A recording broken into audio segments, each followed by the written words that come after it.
같이 먼저 로마서 10장 9절부터 10절까지의 말씀을 합독하시겠습니다. 내가 만일 내 입으로 예수를 주로 시인하며 또 하나님께서 그를 죽은 자 가운데서 살리신 것을 내 마음에 믿으면 구원을 받으리라. 사람이 마음으로 믿어 의에 이르고 입으로 시인하여 구원에 이르느니라. 아멘. 그 다음에 18절부터 21절까지의 말씀을 합독하시겠습니다.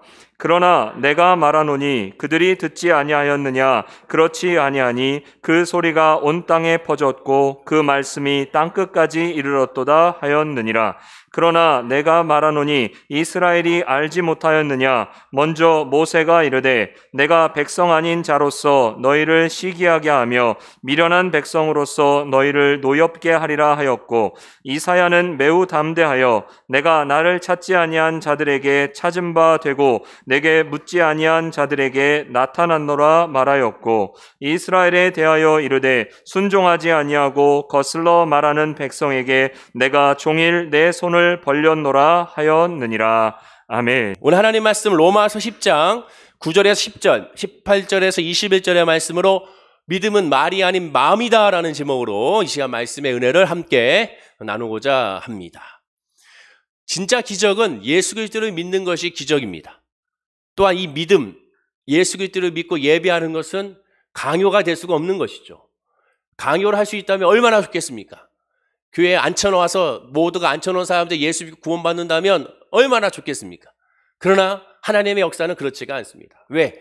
하나님의 사람을 로봇으로 만들지 않기 때문에 그렇습니다. 자유의지를 주시고 하나님의 닮은 형상으로 만드셨기 때문에 하나님께서 영을 부어주셔서 그 영, 하나님을 깨닫게 하는 그 영으로 말미암아 신령과 진정으로 하나님을 예배하기 원하시고 예배받기를 원하시고, 바로 그때가 진정한 하나님과의 관계의 사랑의 회복이 이루어지기 때문에 그렇습니다.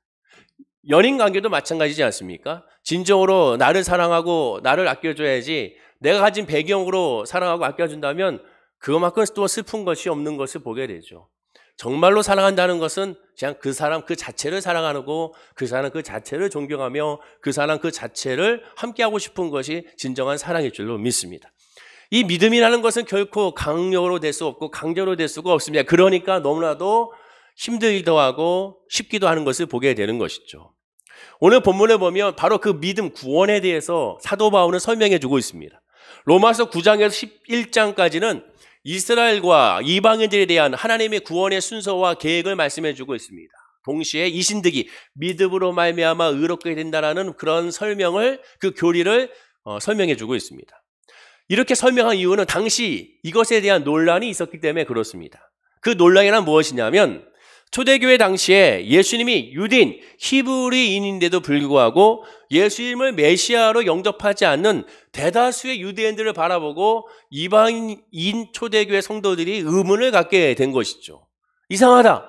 하나님의 말씀 구약 성경에 메시아 예수 그리스도에 대한 예언이 이렇게 많고 그것을 직접 보이셨는데, 즉 나귀를 타고 오는 것도 보이시고 또한 멸시와 천대를 받는 것도 보이시고 또한 그들로 말미암아 죽으시고 부활하는 것까지 다 그 메시아의 임마누엘 하나님을 다 보이셨는데 불구하고 왜 택함 받았던 유대인들, 히브리인들은 예수를 믿지 않는가? 그것에 대해서 의문을 갖게 되죠. 그 의문이 나중에는 그러면 기독교에 문제가 있는 것은 아니냐? 예수 그리스도의 십자가의 복음에 문제가 있는 것은 아닌가? 더 나아가 부활은 가짜가 아닌가? 여기까지 이르게 되는 것이죠. 그래서 사도 바울은 설명하고 있는 겁니다.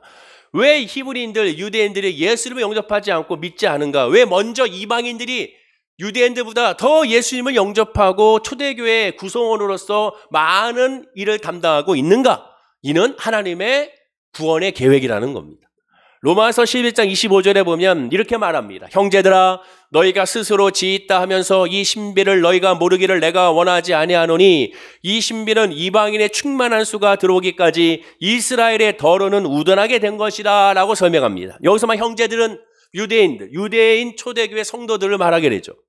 이방인의 충만한 수가 들어오기까지 이스라엘의 더러는 우둔하게 된 것이라. 이게 무슨 말일까?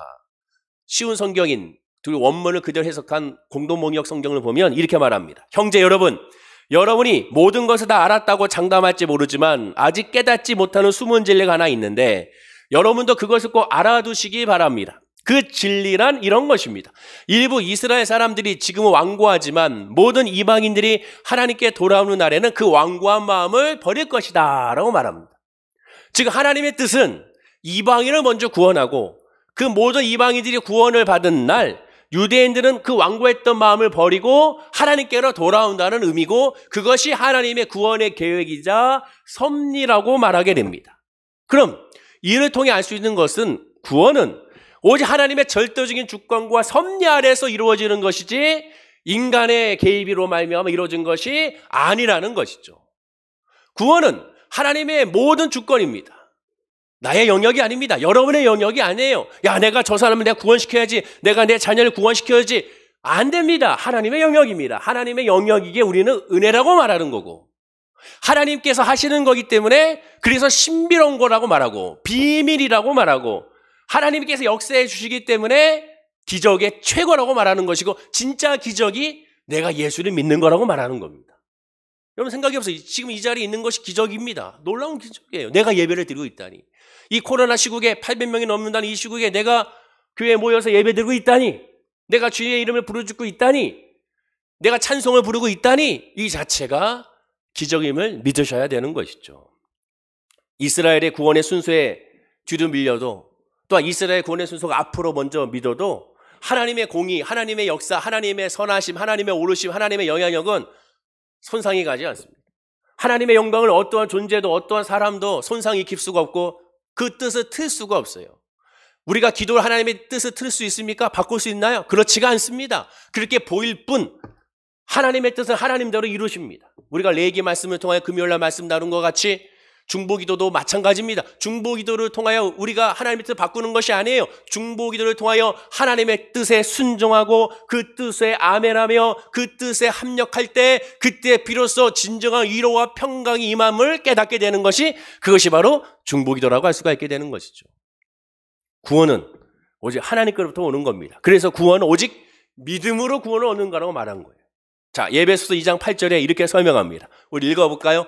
자, 시작. 너희는 그 은혜에 의하여 믿음으로 말미암아 구원을 받았으니 이것은 너희에게서 난 것이 아니요 하나님의 선물이라. 우리에게서 난 것이 아니에요. 내가 잘나서 믿은 것이 아닙니다. 내가 잘나서 또한 이렇게 직분을 받은 것이 아니에요.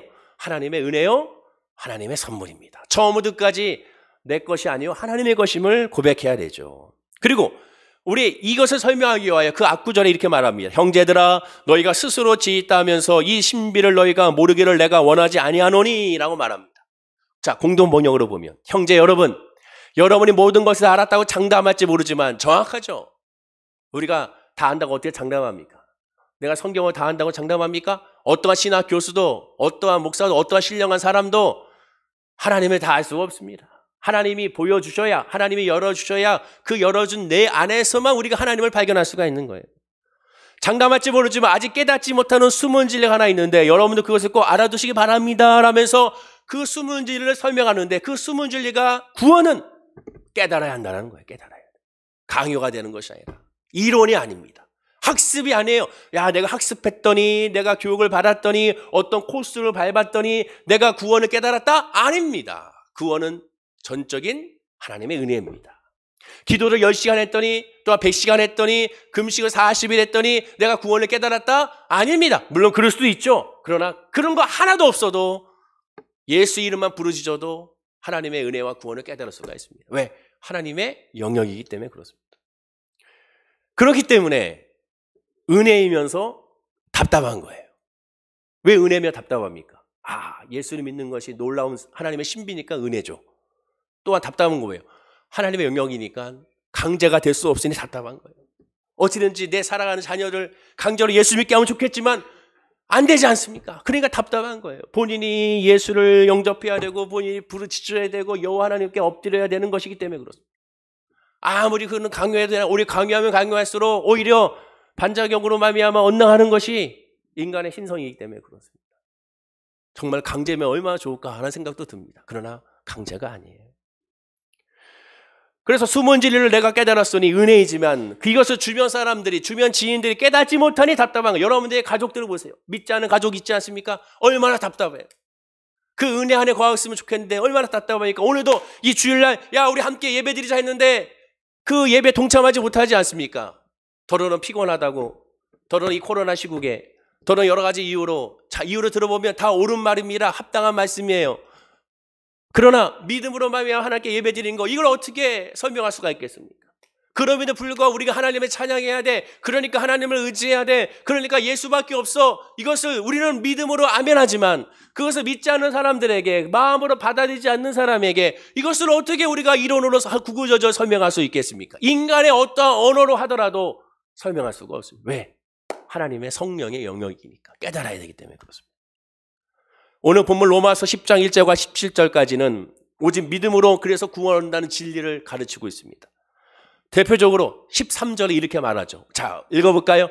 시작. 누구든지 주의 이름을 부르짖는 자는 구원을 받으리라. 아멘이죠.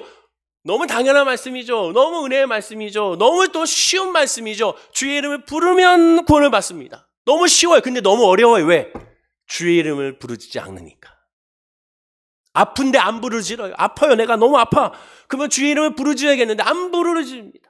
힘들어. 그럼 주의 이름을 부르짖으면 되는데 주의 이름을 부르짖지 않아요. 주여 삼창이 안 돼요. 아버지요, 예수요, 나를 도우소서. 소경이 예수님에게 뒤에서 막 외칩니다. 그 외침이 그 사람같이 한 사람이 없습니다. 그 옷자락을 만지면 되는데 안 만진단 말이에요. 그것을. 왜 그럴까? 이건 하나님의 영역이기 때문에 그렇습니다. 믿음은 하나님의 영역이기 때문에 그렇습니다. 로마서 10장 9절과 17절에는 특별히 믿음이 생기는 과정을 설명합니다.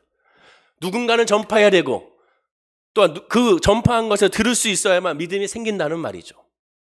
그리고 구원에 관하여 하나 더 대표적으로 이렇게 설명합니다. 자, 아주 중요한 말씀이죠. 17절 말씀 역시 읽어보겠습니다. 시작. 그러므로 믿음은 들음에서 나며 들음은 그리스도의 말씀으로 말미암느니라 라고 말합니다.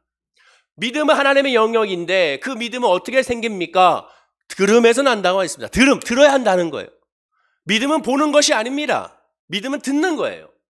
기적을 봤을 때 난 믿겠어요? 자, 천만에. 기적이 일어나면 또 다른 기적을 바라는 것이 인간의 모습입니다. 이스라엘 백성들을 보세요. 우리에게 표적을 보여주시옵소서. 표적을 보여주시옵소서. 야, 지금까지 이렇게 많은 표적을 보여줬는데 또 표적을 보여달라니. 나는 요나의 표적밖에는 보여줄 것이 없다. 즉 요나의 표적이 뭡니까? 3일 동안 물고기 배에 들어갔다가 살아난 것이죠. 예수도 죽고 부활하는 표적. 그거밖에는 보여줄 것이 없다고 말합니다. 표적은 그거밖에 없다는 거예요. 기적으로 믿는 것이 아닙니다. 아, 나는 이번에 이거 해결되면 나 예수 믿을게요. 안 믿어요. 처음엔 교회 나오겠죠? 결국 멀리 떠납니다. 왜? 왜 그렇습니까? 구원은 하나님의 영역이기 때문에 그렇습니다. 은혜의 영역이기 때문에 그래요. 이것이 해결되면 나 예수를 잘 섬기겠습니다. 자, 이거 해결되면 나 열심히 봉사할게요. 안 그래요. 안 그래요. 하나님을 다 알면서도 속아주시는 것이죠. 인간은 그렇지가 않아요. 인간은 그렇게 선한 존재가 아닙니다. 약속을 잘 지키는 존재가 아니에요. 믿음은 들으면서 납니다. 그 들으면 뭡니까? 뭘 들어야 돼요? 그리스도의 말씀이죠. 말씀. 다른 것을 들어서 그런 건 말씀밖에 없습니다. 자, 그러면 그리스도의 말씀만 듣고 있으면 다 믿음이 생기고 구원을 얻는가? 자, 이 말씀은 거꾸로 생각해보죠. 믿음은 들으면서 나오고 들으면 그리스도의 말씀인데, 자, 이거 역행해 봅시다. 그럼 그리스도의 말씀만 들으면 믿음이 생기는 것인가? 오늘 본문 18절을 어떻게 말하는지 한번 보십시오. 자, 다 함께 읽어볼까요? 자, 시작. 그러나 내가 말하노니 그들이 듣지 아니하느냐? 그렇지 아니하니 그 소리가 온 땅에 퍼졌고 그 말씀이 땅끝까지 이르렀도다 하였느니라. 자, 답이 나오죠. 아까 말씀드린 거 믿음은 들으면서 나오고 그리스도의 말씀입니다. 이건 맞아요. 자, 믿음에서 들음, 그리스도의 말씀, 구원, 이건 100%입니다. 그러나 거꾸로 그리스도의 말씀이 듣고 믿음이 생기는가? 그럴 수도 있고 아닐 수도 있다는 거예요. 사도 바울은 그걸 설명합니다. 자, 18절 보십시오. 그들이 듣지 아니하느냐? 그렇지 아니하니. 유대인들이, 히브리인들이 하나님의 말씀 안 들었느냐? 아니야, 들었어. 들었다라는 거예요. 이스라엘이 듣지 아니하느냐고 부정의문문입니다. 부정의문문이에요. 부정의문문. 부정을 두 번 반복함으로 긍정을 이끌고 있죠. 더 강한 긍정의 말을 이끌고 있습니다. 그들은 들었다는 거예요. 무슨 뜻입니까? 무슨 뜻이겠습니까? 이스라엘 백성들은 들을 만큼 그것도 아주 충분히 들었다는 거예요. 하나님의 말씀을 들을 만큼 들었다는 거예요. 아니, 더 이상 들을 필요도 없다는 것이죠. 그럼 앞에 있는 말씀과 연결하면 뭐가 됩니까? 당연히 들었으면 믿어야 되지 않느냐는 거죠. 그러나 하나님의 말씀 들었는데 그들이 믿었습니까? 유대인들이 믿었나요? 아니죠. 오히려 예수를 죽였지 않습니까? 오히려 예수를 배척했죠. 예수님께 부활하셨음을 선포했는데도 불구하고 그들이 믿었습니까? 여전히 믿지 않았죠. 베드로가 성령에 충만하여 회개를 선포했을 때 3,000명이 믿었습니다. 3,000명이 회개했어요. 그 3,000명 다 어디 갔습니까? 그 3,000명 다 어디 갔나요? 그 유대인들이 다 어디 갔을까요? 다 있어야 될 텐데 보이지가 않습니다. 왜 그럴까? 사도 바울은 이스라엘이 충분히 들었다는 증거로 오늘 본문에 세 가지를 증거를 설명합니다. 이스라엘에서 충분히 유대인들이 충분히 들었다는 증거를 세 가지를 알려주고 있습니다. 첫째 증거가 본문 18절에 나오죠. 후반절에 그 소리가 온 땅에 퍼졌고 그 말씀이 땅끝까지 이르렀도다 하였느니라. 이 말씀은 시편 19편 4절 말씀을 인용합니다. 그의 소리가 온 땅에 통하고 그의 말씀이 세상 끝까지 이르렀도다. 하나님이 해를 위하여 하늘에 장막을 베푸셨도다. 이스라엘 백성들이 유대인들이 하나님의 말씀을 충분히 들었다는 그 증거를 그래 너희들이 그렇게 죽고 못 사는 하나님의 말씀 구약의 율법으로 내가 증거를 보여줄게 라면서 그 말씀을 이렇게 선포하고 있는 거예요. 빼도 밥도 못하죠. 하나님의 말씀이 이미 그들에게 외우고 알려진 대로 설명하고 있으니까. 이미 말씀이 세상 끝까지 이르렀다고 말씀하고 있지 않느냐. 시편 19편은 특별히 하나님은 하나님의 역사, 하나님의 영성, 하나님이 하나님이라는 사실을 모든 자연 만물에 이미 알게 하셨다고 말씀하는 그런 내용이 시편 19편의 내용입니다. 그 시편 19편의 내용을 근거로 하여 사도 바울은 로마서 1장 20절에 이렇게 선포합니다. 제가 읽어드리면 창세로부터 그의 보이지 아니하는 것들 곧 그의 영원하신 능력과 신성이 그가 만드신 만물에 분명히 보여 알려졌나니 그러므로 그들이 핑계하지 못할지니라. 이미 모든 자연 만물을 통하여 하나님의 사실을 보여줬다는 거예요. 그렇죠. 어떻게 우리가 갑자기 생명이 탄생할 수 있습니까? 설명할 수가 없죠. 하나님의 역사라는 것이죠. 두 번째 증거는 본문 19절 후반부에 나옵니다. 전체 읽어보면 그러나 내가 말하노니 이스라엘이 알지 못하였느냐? 먼저 모세가 이르되 자 보십시오. 이스라엘 알지 못하느냐? 아니다. 먼저 모세가 이르되 너희들이 그렇게 선지자 중에 선지자 여기는 모세가 말했었어. 뭐라고? 내가 백성 아닌 자로서 너희를 시기하게 하며 미련한 백성으로서 너희를 노엽게 하리라 하였고 내가 백성 아닌 자로서 너희를 시기하게 하며 미련한 백성으로서 너희를 노엽게 하리라 라고 말했습니다. 백성 아닌 자가 누굽니까? 하나님께 택함받지 않는 이방인을 말하죠. 그 말은 뭐예요? 이방인을 먼저 하나님 믿게 하겠다는 거예요.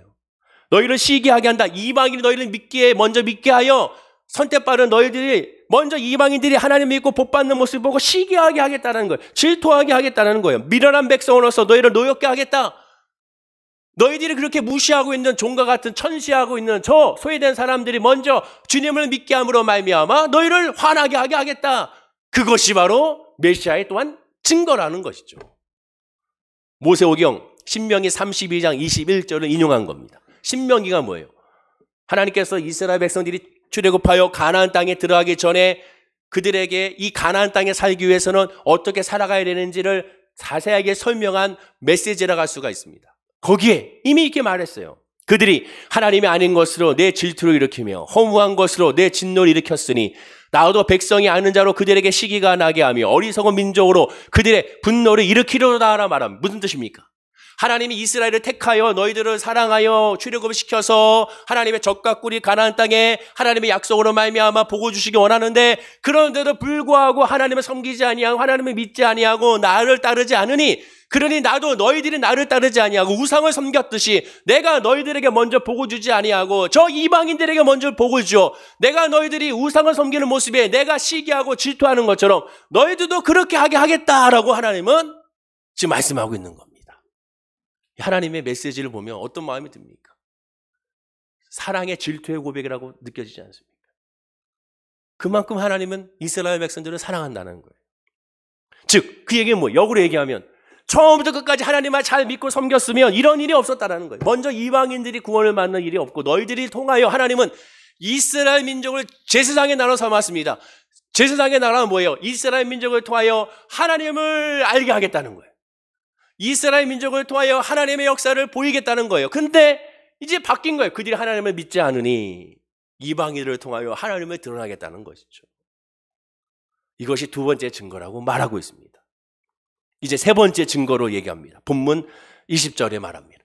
이사야는 매우 담대하여 내가 나를 찾지 아니한 자들에게 찾은 바 되고 내게 묻지 아니한 자들에게 나타나노라 말하였고, 역시 이사야 구약 말씀을 인용합니다. 65장 1절이에요.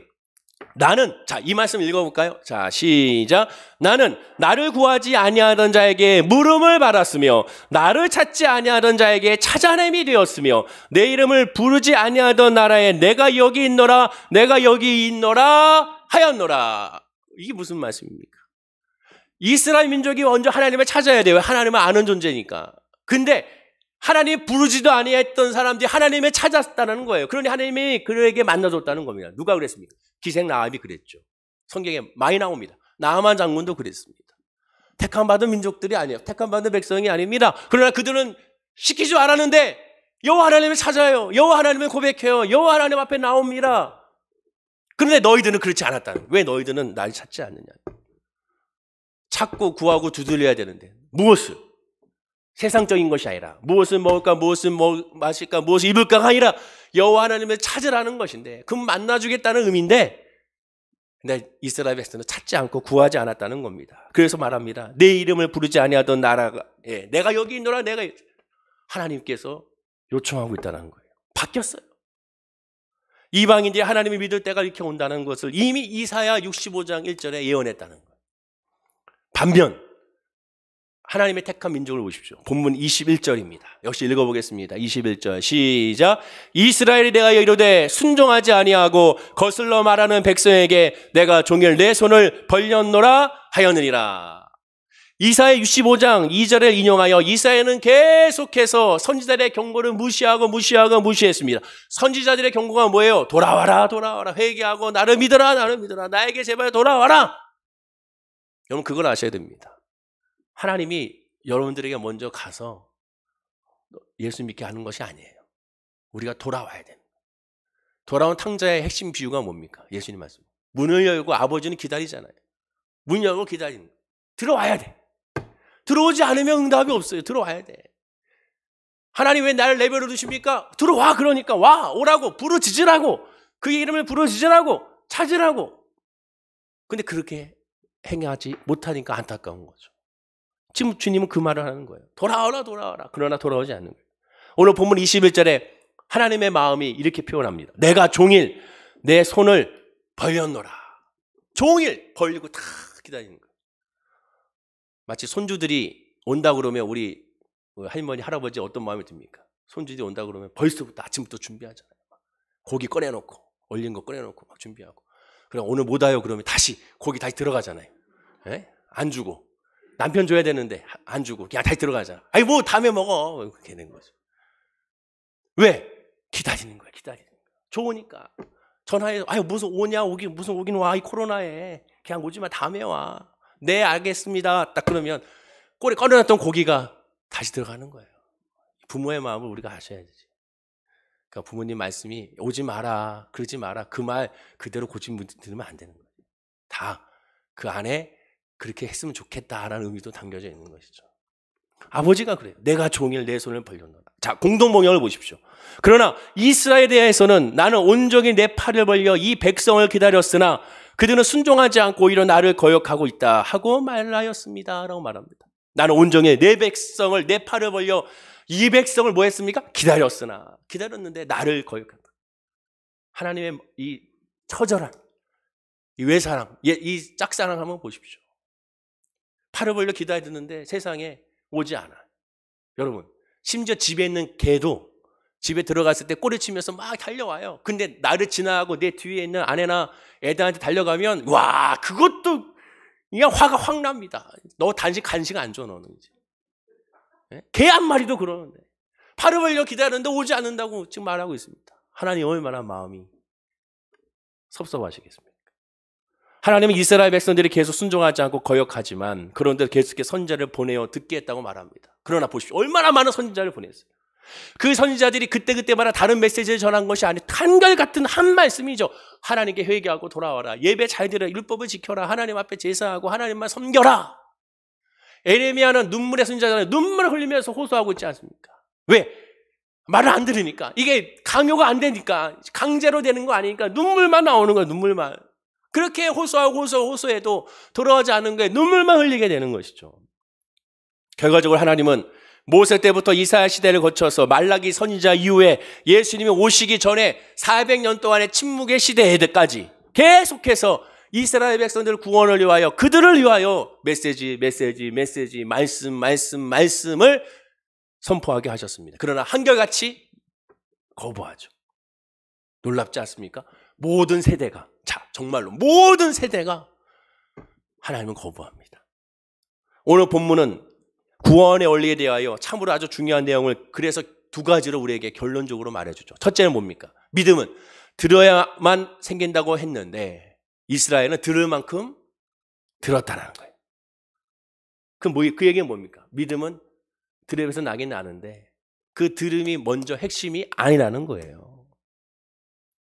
그럼 이스라엘이 들었는데도 안 믿는다면 앞뒤가 맞지 않는 말씀이지 않겠습니까?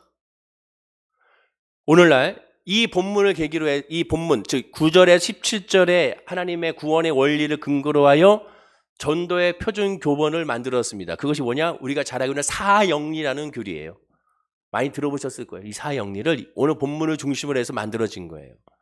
첫째 영리가 하나님은 당신을 사랑하며 당신을 위한 놀라운 계획을 가지고 있습니다. 이 영리가 사람은 죄에 빠져 하나님부터 떠나 있습니다. 3영리가 그러니 예수님만이 이 사람의 죄를 해결할 수 있습니다. 마지막 4영리는 그러니 그 예수를 나의 주, 나의 하나님으로 영접해야 됩니다. 이것이 4영리의 교리입니다. 그러면서 이 교리 끝나고 나면 뭐합니까? 이제 영접 기도를 시키게 되죠. 우리 교회에서는 저는 영접 기도를 하지 않습니다. 왜 하지 않느냐? 영접 기도 자체로 오해의 요지가 있기 때문에 그래요. 자, 저를 따라해 주세요. 저는 죄인입니다. 어디서부터 어디서 왔는지 알지 못합니다. 이제 저는 하나님 자녀가 되었습니다. 저를 구원해 주시니 감사합니다 하고 나면 야, 이제 하나님의 자녀가 됐습니다. 박수 칩니다. 물론 좋죠. 그러나 오해의 소지가 있습니다. 믿음은 입술로 시인해서 구원에 바로 이르는 것이 아니기 때문에 그렇습니다. 눈에 보이는 그 시인 자체가 중요한 것이 아님을 성경은 우리에게 말씀해 주고 있기 때문에 그렇습니다. 바울은 지금 그 얘기하고 있는 거예요. 들음과 믿음 일치하지 않는다. 그럼 입술 시인 자체도 일치하지 않는다는 거예요. 그보다 더 중요한 것이 있다는 거예요. 로마서 10장 10절을 보십시오. 자, 너무 중요한 말씀입니다. 읽어볼까요? 시작. 사람이 마음으로 믿어 의에 이르고 입으로 시인하여 구원에 이르니라. 이게 중요합니다. 우리는 입으로 시인하여 구원에 이르는 것만 집중합니다. 거기에만 집중. 왜 그렇습니까? 그게 눈에 보이니까. 열매로 바로 드러나요. 사람 한 사람 전도할 때 입으로 시인시키면 바로 그 사람은 교회 성도가 됩니다. 이미 구원받는 자로서 여겨지게 되죠. 그러나 그 앞에 중요한 게 뭡니까? 마음으로 믿어 의에 이른다고 했습니다. 여기에는 집중하지 않습니다. 왜? 눈에 보이지 않는 하나님의 영역이니까. 근데 주님께서 강조하고 있는 것은 마음에 믿어 의에 이르는 겁니다. 하나님 여기에 집중하고 있습니다. 하나님 우리를 바라볼 때 여기에 집중하고 있습니다. 우리가 잘하고 있는 사무엘 선지자도 입으로 시인하여 구원을 이루는 것만 집중했어요. 외적인 것에 집중했습니다. 그래서 하나님께서 하나님의 사울 왕이 두 번째 왕으로 세울 때 기름 부를 때 이세 집에 갔을 때 그가 제일 먼저 봤던 것은 키가 제일 큰 맏아들이었습니다. 왜? 왕처럼 보였으니까. 그럼 하나님 아니라고 그랬죠. 그러면서 뭐라고 말합니까? 너는 사람은 외모로 취하지만 나는 중심을 보신다고 했습니다. 하나님은 입으로 시인하는 것이 먼저가 아니라는 거예요. 그 마음에 무엇이 자리 잡고 있는지가 중요하다는 거죠. 당연히 복음은 보냄을 받아야 전할 수 있습니다. 전해야 들을 수 있고요. 들어야 믿음이 생깁니다. 또 본인 입으로 예수를 주로 시인했기 때문에 그로 말미암아 하나님의 은혜의 자리를 갈 수 있는 것은 분명한 절차가 됩니다. 옳아요. 틀리다는 것은 아닙니다. 그러나 그거보다 먼저 중요한 것을 신경 써야 되고 그 중요한 것에 집중해야 되고 그 중요한 것에 교회와 직분자와 주의 종이 기도해야 한다는 거예요. 그것이 바로 뭡니까? 10장 10절에 사람의 마음으로 믿어 의에 이르고 입으로 시인하여 구원에 이르. 마음으로 믿어 의에 이르는 겁니다. 자, 앞절 9절을 보세요. 9절이 이렇게 말합니다. 읽어볼까요? 시작. 내가 만일 내 입으로 예수를 시인하며 또 하나님께서 그를 죽은 자 가운데 살린 것을 내 마음에 믿으면 구원을 받으리라 라고 말합니다. 오늘 10절에 앞절에 이렇게 말한 9절에 이렇게 말한 거예요. 그러면 그 윗절은 뭐라고 말하고 있습니까? 8절입니다. 읽어보겠습니다. 시작. 그러면 무엇을 말하느냐? 말씀이 내게 가까워 내 입에 있으며 내 마음에 있다 하였으니 곧 우리가 전파하는 믿음의 말씀이라. 그 여기서 강조하고 있는 것이 뭐예요? 8절, 9절, 10절에 강조하는 것. 반복적인 단어를 주목하라고 그랬죠. 시인하여가 반복이 되겠죠. 맞습니다. 8절에 내 입에 있으며 9절에 내 입으로 예수를 주로 시인하며 10절에 시인한다. 중요하죠. 그러나 이 시인하기 전에 먼저 8절의 시작이 뭡니까? 지금 이 말씀에서 사도 바울이 주목하고 더 집중적으로 설명하는 것이 뭔지를 잡아야죠. 그것이 뭡니까? 내 입에 있으며 8절에 내 마음에 있다 하였으니 8절에 9절에 내 마음에 믿으면 10절에 사람이 마음으로 믿어 의에 이르고 입으로 시인한다고 말합니다. 즉 구원과 믿음과 전도는 마음으로 믿는 것이 먼저라는 거예요. 마음으로 믿어야 모든 것이 이루어지는 것입니다. 우리 마음 가운데 믿어져야 입으로 시인도 되고 마음으로 믿어져야 행동도 나오게 되며 마음으로 믿어져야 헌신하게 되고 마음으로 믿어져야 그 믿음으로 말미암아 하나님께 드려지게 되는 거예요. 마음이 믿어지지 않으면 이것이 역행하게 되면 그거 하나님의 의가 드러나는 것이 아니라 자기의 의가 드러나서 자기의 의가 드러남으로 말미암아 그런 말미암아 시험과 그런 말미암아 섭섭이가 들어오게 되는 거예요. 흔히들 얘기합니다. 봉사하다 보면 믿음이 생긴다? 그럴 수 있어요. 그러나 오히려 믿음이 생기는 것이 아니라 자기의 믿음으로 말미암아 욕심만 생길 수가 있어요. 저도 그런 경험이 있습니다. 제가 청년 시절에 저는 교회에서 드럼으로 봉사했었습니다. 여의도 순복음교회 대성전에서 드럼을 치니까 얼마나 자부심이 크겠습니까? 아, 내가 여기 있습니다. 그러면 제가 교회 다니는 목적이 뭐가 되는지 아십니까? 하나님을 예배하는 목적이 아니에요. 드럼으로 하나님을 예배하는 것이 아니에요. 이게 목적이에요. 요거 치러 가는 거예요. 주일 시부 예배 때 가서 봉사하는 것이 아닙니다. 나는 그냥 드럼 치러 가는 거예요. 그러면 그 증거가 뭡니까? 자, 우리 최화희 형제님 이제 새로운 형제도 왔으니까 이번 다음 주에는 우리 형제부가 한번 기회를 주시죠. 그러면 마음이 섭섭한 거야. 아이고 내 건데. 내가 세팅해는 딱 놨는데. 그게 뭡니까? 병든 거예요. 하나님 중심이 아니에요. 예수 중심이 아니라 나 중심이 된 거죠. 교회 실부에 가서 간 목적이 뭡니까? 요게 목적이에요. 요게 목적. 요거 내려놓으면 섭섭이가 들어오는 거지. 그게 뭡니까? 그 마음에 주가 은혜가 있는 것이 아니라 드럼만 자리 잡고 있는 거예요. 드럼만 자리 잡고 있는 거예요. 오늘 성경에 말합니다. 마음으로 믿어야 된다. 즉 마음으로 믿어야 모든 것이 되는 거예요. 세상은 거꾸로 말합니다. 세상은 이렇게 말해요. 말하는 대로 된다. 말이 씨가 된다고 말합니다. 여러분들 동의하십니까? 각인 효과라고 하죠. 심리학에서는. 말하는 대로 이루어진다는 거예요.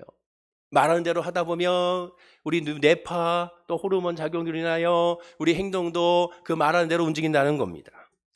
이 말하러 된다는 것이 불신자들뿐만 아니라 심지어 성도들도 다 그렇게 믿고 있어요. 기가 막힌 겁니다. 예수 믿는 저와 여러분 이런 생각하면 안 돼요. 왜? 성경적이지 하나님의 중심이 아니에요. 어떻으면 말하는 대로 된다? 그래 말이 씨가 된다? 맞는 것 같죠? 아니에요. 이게 진리입니까? 진리는 뭐예요? 변하지 않는 게 진리예요. 그 말하는 대로 다 되면 다 돼야지.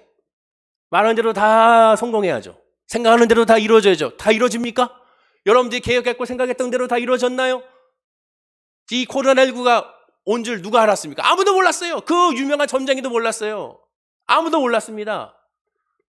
앞으로 언제 끝날지 역시 그것도 아무도 몰라요. 하나님만 알고 계시죠. 진리는 변하지 않는 겁니다. 이건 변해요. 왜? 진리가 아니니까. 불신자들이야 그럴 수 있어요. 믿을 수 있어요. 그러나 예수 믿는 저와 여러분들은 이것을 믿으면 안 됩니다. 한 걸음 더 나아가 세상은 이렇게 말합니다. 제가 책에서 발췌해왔어요. 이렇게 말합니다. 시크릿이라는 책이죠. 생각을 조심하라. 그것은 당신의 말이 된다. 말을 조심하라. 그것은 당신의 행동이 된다. 행동을 조심하라. 그것은 당신의 습관이 된다. 습관을 조심하라. 그것은 당신의 성격이 된다. 성격을 조심하라. 그것은 당신의 운명이 된다. 우리가 생각하는 대로 된다. 시크릿. 저 우주의 기운이 생각하는 대로 된다. 동의하십니까? 주옥 같은 말이죠. 맞아. 혹시 지금 이 순간에 무릎을 치시는 분이 있다면 끝난 거 저를 좀 만나주시기 바랍니다. 안수기도를 해야 되는 거죠. 왜 그렇습니까? 성경에 분명히 말씀하고 있어요. 여러 말씀이 있지만 나 한 말씀으로 끝낼 수 있습니다. 잠언 16장 1절입니다. 읽어보겠습니다. 시작. 마음의 경영은 사람에게 있어도 말의 응답은 여호와께로부터 나오니라. 공동 번역 히브리 성경 원문을 그대로 직역한 해석한 성경을 보면 이렇게 말합니다. 역시 읽어볼까요? 시작. 계획은 사람이 세우고 결정은 야훼께서 하신다. 아멘이지 않습니까? 생각은 우리가 마음대로 할 수 있어요. 왜? 하나님 그렇게 주셨으니. 그러나 그 결정은 누가 합니까? 내가 하는 게 아니에요. 하나님이 하시니. 결정을 하나님께서 하신다. 결정은 야훼께서 하신다. 착각하면 안 됩니다. 불신자들은 그렇게 생각할 수 있어요. 생각하는 대로 돼. 그럼 우리는 어떻게 됩니까? 생각하는 대로 안 돼. 왜? 결정은 하나님께서 하시니까. 우리 교회 표가 뭡니까? 여호와는 나의 목자시니 내게 부족함이 없으리로다. 얼마나 은혜의 말이에요. 공동번역을 보면 원문은 아예 이렇게 말하죠. 여호와는 나의 목자시니 아쉬울 것이 없어라. 아쉬울 것이 없어라. 하나님께서 모든 걸 결정하신다. 이게 믿음이고 이게 신앙입니다. 세상과 우리는 다를 수밖에 없어요. 그러니 세상이 미워할 수밖에 없죠. 이뿐만이 아닙니다. 하나만 더 말씀드릴까요? 신명기 8장 17절과 18절에 말합니다. 자, 읽어보겠습니다. 시작. 그러나 내가 마음에 이르기를 내 능력과 내 손의 힘으로 내가 이 재물을 얻었다 말할 것이라. 내 하나님 여호와를 기억하라. 그가 내게 재물 얻을 능력을 주셨음이라. 이같이 하심은 내 조상들에게 맹세하신 언약을 오늘과 같이 이루려 하심이라라고 말씀하고 있습니다. 이미 모세를 통하여 말씀해 주셨어요. 재물 얻을 능력이 누구에게 있습니까? 하나님께 있다는 거예요. 하나님이 능력을 주셔서 여러분들이 돈 번 거예요. 하나님 능력을 주셔서 공부 잘한 거예요. 하나님 능력을 주셔서 여러분이 건강한 겁니다. 하나님 능력을 주셔서 형통한 거예요. 하나님 능력을 주셔서 이렇게 우리가 하나님을 예배하고 기도할 수가 있게 된 것입니다. 그 근거가 뭐예요? 이렇게 하시면 내 조상들의 맹세, 언약, 약속, 언약 때문에 하나님 이렇게 하셨다는 거예요. 우리가 잘나서 이뻐서가 아니라는 겁니다. 약속의 말씀. 구원도 예수 그리스도의 언약, 십자가의 언약 때문에 하는 거예요. 물질을 얻는 거, 모든 것 다 하나님 중심입니다. 내가 잘해서가 아니라는 거예요. 아무리 준비하면 뭐합니까? 아무리 열심히 하면 뭐예요? 하나님께서 심장마비 끝나는 거예요. 올라와, 심장마비 올라오는 거예요. 뇌졸중 바로 올라오는 거예요. 밥 먹다가 올라가는 거예요. 내일을 우리가 어떻게 합니까? 오직 하나님밖에 모르는 것이죠. 믿음의 핵심 또는 구원의 핵심, 전도의 핵심은 그래서 마음의 변화가 먼저고 그 다음에 말로 신하는 거예요. 자, 흔히들 오해하는 부분이 또 있습니다. 야고보서 2장 17절이죠. 우리 잘 아는 말씀 읽어볼까요? 시작. 이와 같이 행함이 없는 믿음은 그 자체가 죽은 것이라. 그리고 20절입니다. 역시 그 20절 말씀 읽어볼까요? 시작. 허탄한 사람아, 행함이 없는 믿음이 헛것인 줄을 알고자 하느냐. 자, 행함이 있는 믿음이 살아있는 믿음이고 행함이 없어 죽는다고 하니까 이거를 어떻게 인용합니까? 뭔가 보이려고 해요. 또 교회에서도 일부 목사님들이 행함이 있어야 믿음이 있는 거예요. 집사님 봉사하셔, 봉사. 여기 성가대 비어있잖아. 봉사해야지. 행함이 있어야지. 이거 비어있잖아. 행함이 봉사해야죠. 수전도 좀 하고 이것도 좀 하고 청소도 좀 하고 좀 하십시오. 근데 이 말씀의 핵심은 그게 먼저가 아닙니다. 아니에요. 행함이 있는 믿음이 뭘 의미합니까? 이어지는 설명을 보세요. 항상 제가 그래요. 문맥을 봐야지. 이어지는 설명 21절과 24절에 이렇게 설명합니다. 자, 제가 읽어드릴게요. 우리 조상 아브라함이 그 아들 이삭을 제단에 바칠 때 행함으로 의롭다 하심 받은 것이 아니냐. 내가 보거니와 믿음이 그의 행함과 함께 일하고. 자, 이것도 보죠. 믿음이 그의 행함과 함께 일하고 행함으로 믿음이 온전하게 되었느니라. 이에 성경에 이른바 아브라함이 하나님을 믿으니 이것을 의로 여기셨다는 말씀이 이루어졌고. 자, 포인트죠. 믿음을 계속 강조합니다. 아브라함이 하나님 믿음, 이게 창세기 15장 6절 말씀입니다. 그것을 갖고 온 거예요. 그는 하나님의 벗이라 칭함을 받았나니 이로 보건대 사람이 행함으로 의롭다 하심을 받고 믿음으로만은 아니니라 라고 말씀하고 있습니다. 여러분, 여기서 이것을 말하는 건 뭡니까? 말로 시인하는 것이 행함의 시작이라는 거예요.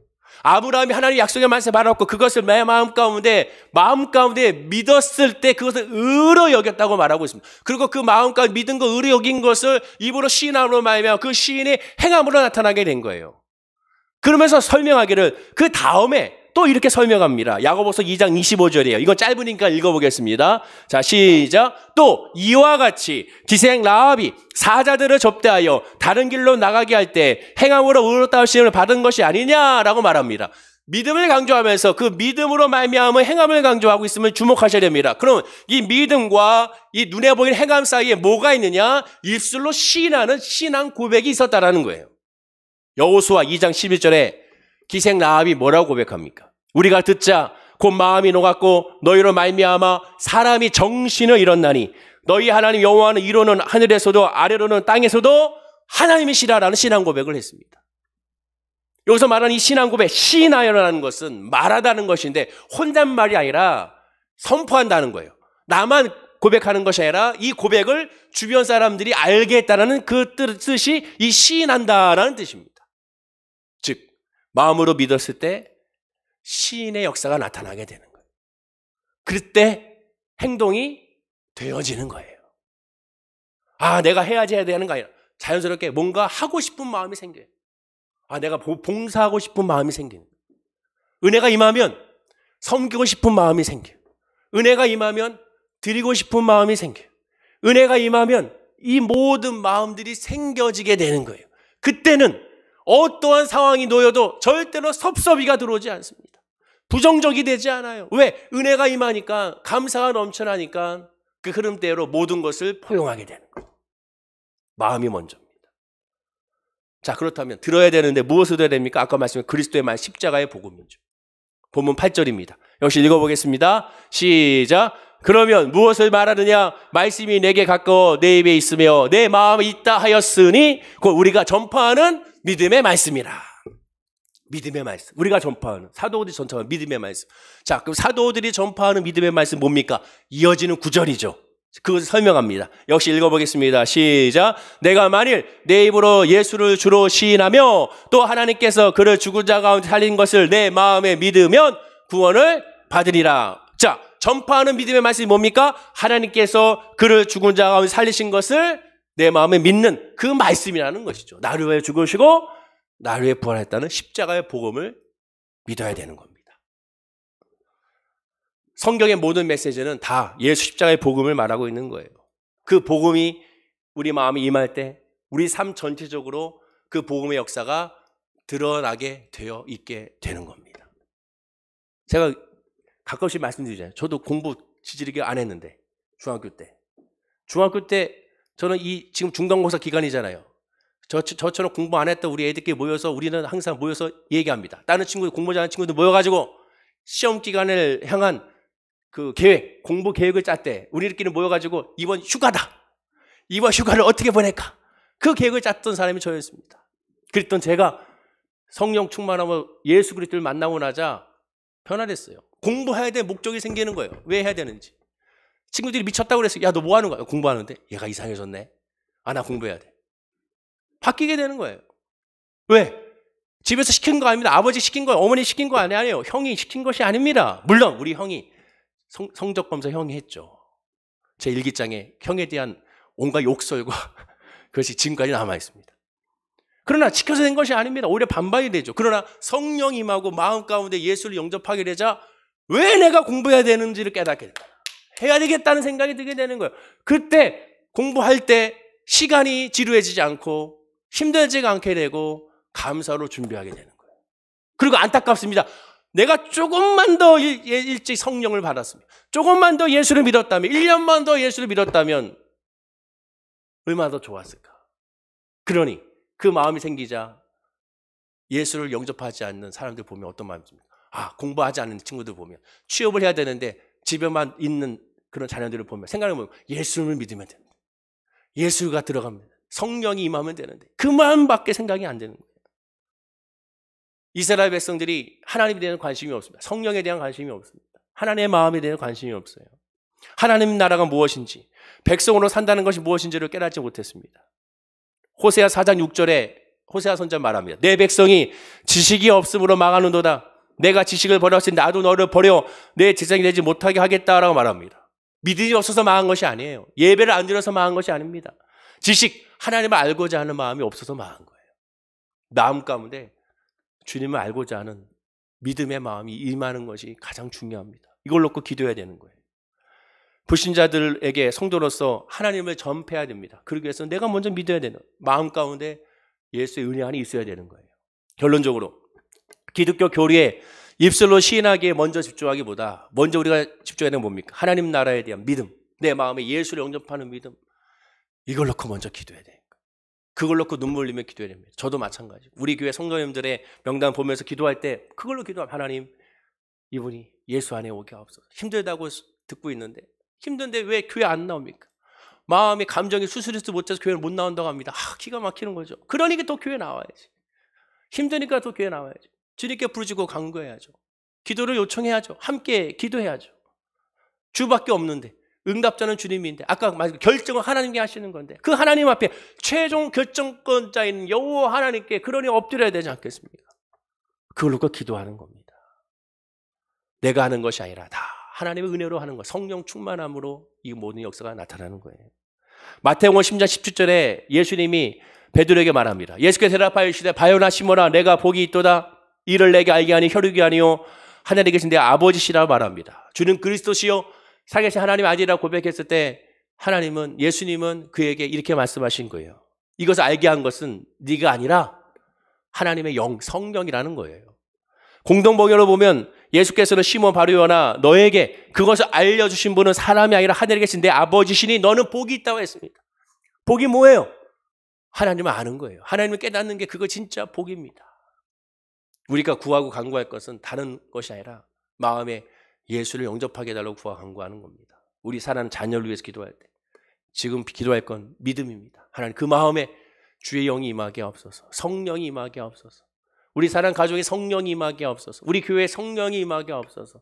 우리 주의 종들 위해 기도할 때 태호양 담임 목사가 성령 임하게 하시고 우리 목사님과 전사 성령 임하게, 우리 장로님, 우리 권사님, 안수집사님, 모든 구역장님, 직분자들에게 성령 임함으로 그 마음에 예수의 영이 임하게 달라고 기도해 주기를 간절히 축원하고 기도드립니다. 성령이 임해야 변화가 나타나고 성령이 임해야 그 마음에 믿어야 하나님의 놀라운 은혜가, 섭리가 나타나게 되는 겁니다. 나는 믿음의 말씀을 성령을 통해 마음에 믿어 입술로 시인하고 있는지 한번 점검해 봅시오. 내 마음에 무엇이 자리 잡고 있는가? 이 안에 정말 예수가 있는가? 성령을 인정하고 환영하고 모셔주고 있는가 아닌가 점검하고, 그렇지 않다면 지금 우리가 구할 건 성령입니다. 이 마음에 성령으로 깨닫게 하시고 믿음으로 위로해 주시고 그 믿음으로 이번 한 주 승리하고 이 코로나19를 이기고 질병을 이기고 문제를 이기고 아픔을 이기고 상처를 이기고 믿음의 통로로서 주변 사람들에게 그리스도의 향기와 편지가 되게 달라고 기도하는 우리 모든 성도님 되기를 간절히 축원하고 기도드립니다.